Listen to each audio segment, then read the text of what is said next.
Well, I've been teaching people about government programs for, oh gosh, since I'm about 2 years old. It's been about 50 years, about 40 years or more.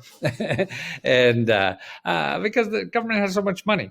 But what I'm seeing now recently is there's so much money in the private sector that is given out by nonprofit organizations, and foundations and things like that. And there's databases for that. So now I have to start teaching people about how to use them too. Now, the databases, unfortunately, are private databases and they charge a lot of money. So that's $2,000. Like I've told you a lot of times about the Foundation Center Directory. And there's another one called GuideStar. Now, and the Foundation Center Directory, which is the foundations that give out grants for problems and other nonprofits, that's the best way to go, is to get it free, is at the library. And if your library doesn't have it, then ask them what library does, because there are places usually in every community that has it to use free. Now, GuideStar, they have two levels. One is a free level, and the other one, if you want the whole enchilada, is again $2,000 or more to use. But the free is good enough, and you could use it at home. And this is what you can do to find those local, because there's so many new nonprofits. There's about 2-3 million nonprofit organizations, and because we have so much wealth in this country, not small millionaires, and millionaires are dime a dozen nowadays. So they're starting nonprofit organizations to give back to the community to solve problems.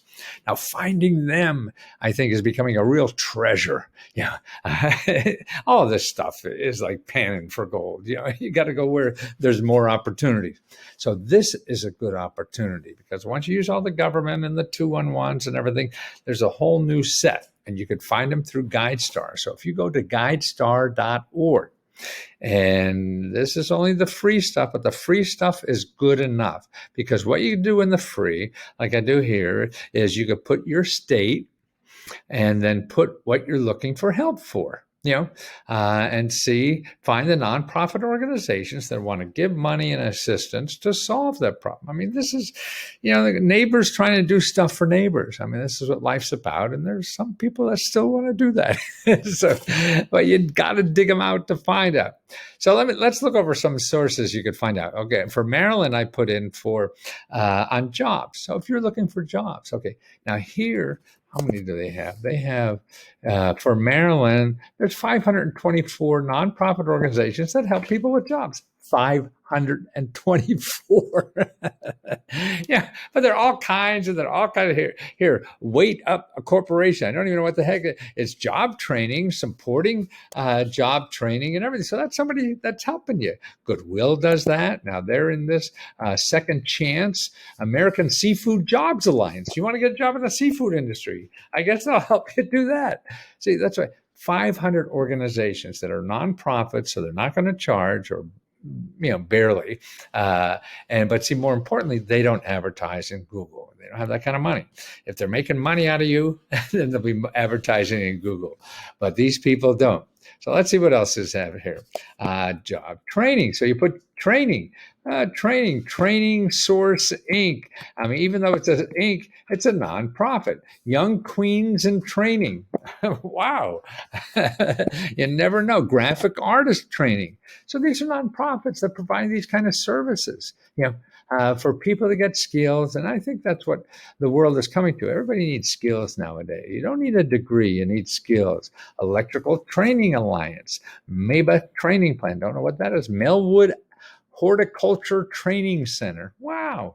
You'd be in the farming business, I guess. They train entrepreneurship, horticulture. Wow. Plant biodiversity. Wow. I mean, that's you're going to want to get a degree and pay $100,000, or go to some private university, pay maybe you have to pay $50,000. These are probably free or next to nothing.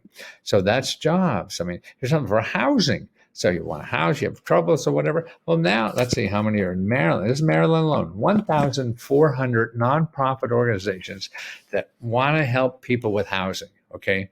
See, the way you use these is we can't tell exactly what is there for you. You have to contact them, and that's good, because if you contact them one-on-one, then they know you as an individual. They can help you better. And then you can ask them, okay, you can't do this. Who else can? And that's your secret because they're in this business. They know other people doing it. Oh, you want Charlie's place? He does that. He handles people who want to know how to fly airplanes. That's all he does. But you would never know. You never find Charlie. But he knows Charlie because he goes to lunch with him twice a month. So there's what else we have here. Okay, here's one: starting a business. Right, organization, veteran women's chamber of commerce. Wow, global mandate, capital, Maryland Capital Enterprise. Who am I? Am who I am corporation. Wow. That's a nonprofit that's helping people. So that means they're founding, they have foundations, they have money to give out, free services to give it out. That's what you want, because you don't have a lot of money, so you got to do that. Okay. What else have we got here? This is entrepreneurship. So not only starting a business, how many entrepreneurship? There's 100 in Maryland, 100 nonprofit organizations that help people. The Minority Christian Women Entrepreneurs Network, Global Entrepreneur Enterprises Outreach Program, Jewish Women Entrepreneurs, Moms as Entrepreneurs. Man, that's it. Henry J. Parks Foundation. They help entrepreneurs. Yeah. How would you know? I wouldn't. And I do this for a living. Every day I do it. Okay, here's one. Low income. So you don't have much income. Okay, there's 1,590 nonprofits just in Maryland alone that help people with low income. Wow, how the hell would anybody know that? That's what I love about databases and sources and things like that. You now you could call the Snow Hill citizens for decent housing. They're in the job of helping people with that because you have low income. So, and how are you going to know even to ask that? Man, the government has their program and who knows what, whatever. And that's why you always have to have alternative sources, and there's more. There's, as long as you have sources of Charm City Housing Association. Ooh, I want to move there. As long as you have more sources, you're in the game. So this is another way to keep in the game, and you could do this when you wake up in the middle of the night. Oh God, where am I going to live? Okay, let's see these nonprofits that may be able to help me find a place to live because my real estate agent ain't. I don't have any money to buy a house, right? But they will. And that's what's cool. You just got to know where to go. And I love telling people where to go.